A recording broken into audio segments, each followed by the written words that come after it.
All right, so we're back.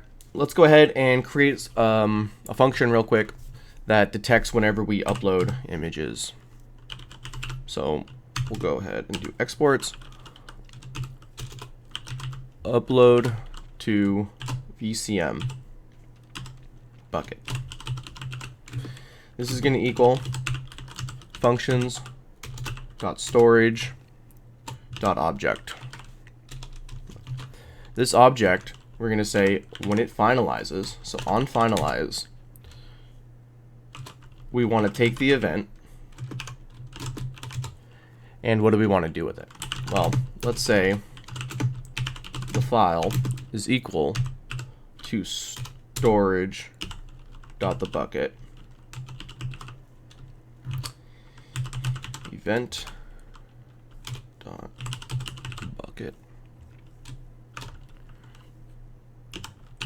file event.name. Excellent.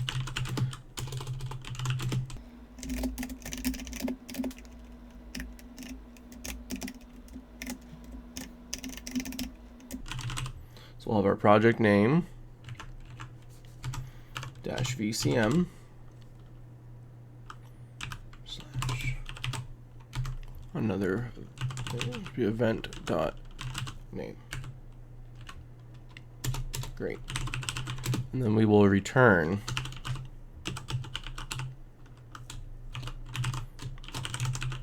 the new location.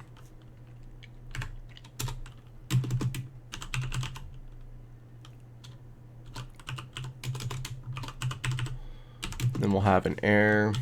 We'll get the copied file and the rest.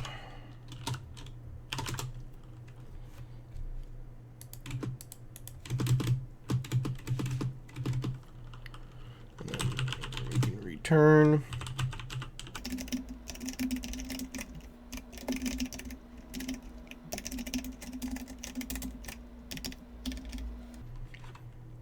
Great. And then we can do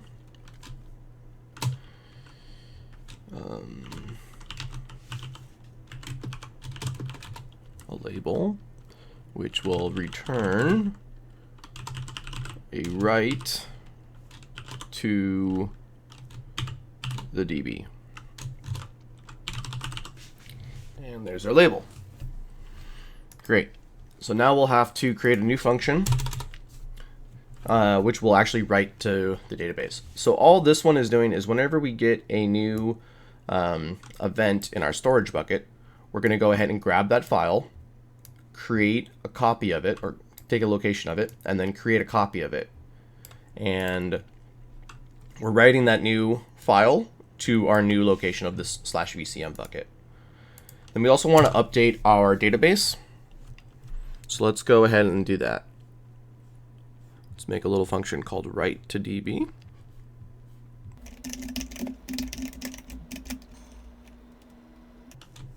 And that will take a path. And then what we can do is we can say the database, and this is just like we did before. We're going to take the database reference and give it a path. So now it knows the location. And then we're going to do a transaction where we pass it in a function. And that function has a label count.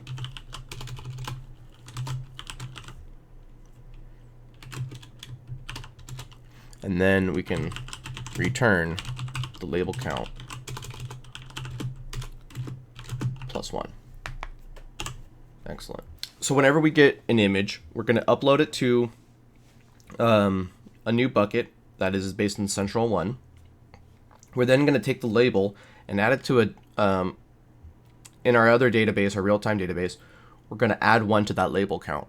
And basically what we're going to say is, hey, whenever we have, 20, 50, 100, whatever arbitrary number of labels you want, go ahead, update the data with the newest CSV and upload all those images, and even potentially kick off training if you'd like to. So great, that is that. Let's go ahead and try deploying this and seeing how it works. So if we go Firebase deploy -- only functions, we should see some stuff go on. What do we have going on here? Const functions, required functions. Of course, because we have it twice. So save it. Try that again.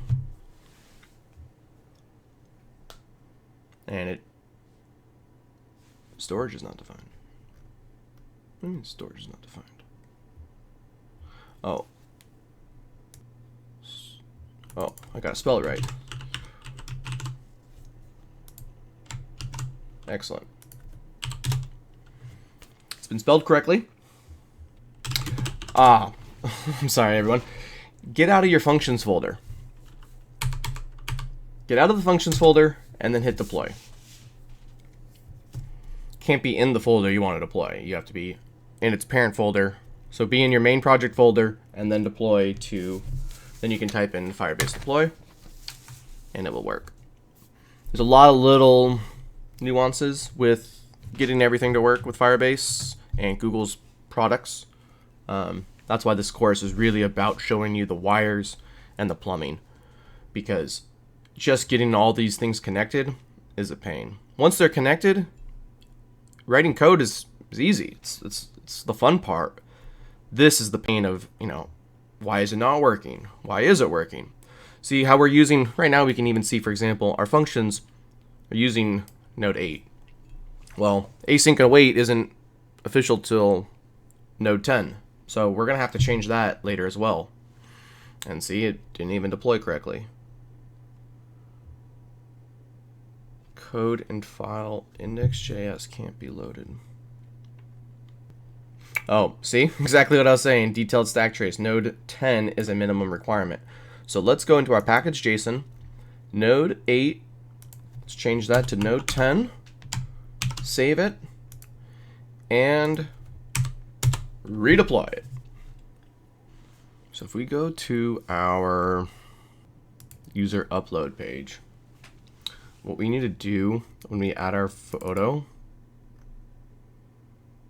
it's gonna actually be, let's change our image storage reference here to be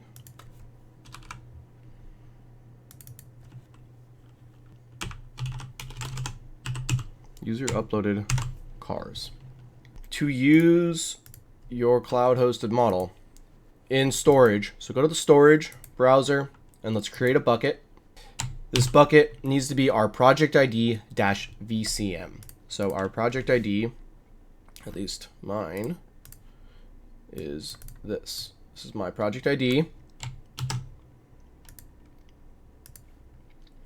And it's got to be that -VCM. Okay, continue. One region, US, Central 1 Iowa. If you're in Europe, I believe it's like the Euro one. I think it's fine, but you might want to make sure. Fine grained is fine. Google managed create. This will create our bucket, which is what we need. So now if we go back to our storage or our app, really, it should be fine now. We hit open on an image. Come on, database. Boom. What do you know?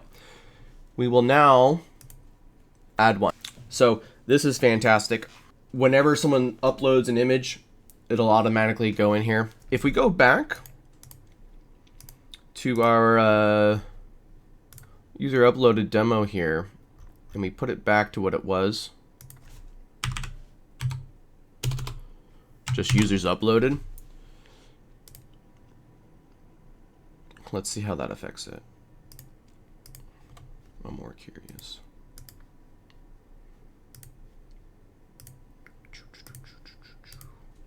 Boom. So it's going to upload.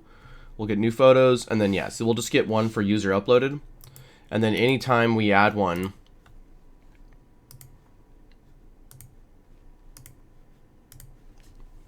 you'll go ahead and know how many we've had uploaded to. If you're doing classification, have the users ideally input what it is. Otherwise, we can go ahead and actually run our image classification automatically, updating this and then triggering the next thing. So that's what I wanted to show you guys in this episode.